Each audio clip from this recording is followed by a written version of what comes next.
हम दोनों ही बहुत परेशान थे और जो कुछ भी कहा वो दिल से नहीं था। मुझे पूरा यकीन है तुम बहुत अच्छी मां बनोगी। और तुम भी बहुत ही अच्छे बाबा बनोगे। मेरे जहन में बहुत अच्छा आइडिया आया है। कैसा आइडिया? क्या हम चलें यहाँ से? ठीक है, कहाँ जाना पसंद करोगी? बैरवान खाला के पास। बैरवान खाला के पास? हाँ बारान, बहुत वक्त हो गया है हमें उनसे मिले हुए।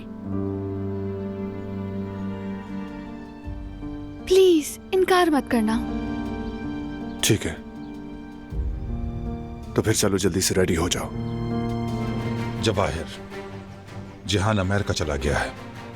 बारान और दिलान अपनी खाला के पास जाने के लिए रवाना हो रहे हैं। हाँ तो फिर जाए अपनी खाला के पास। सफर तो सफर ही होता है आखिरकार, लेकिन रास्ते अक्सर हैरतों से भरे होते हैं।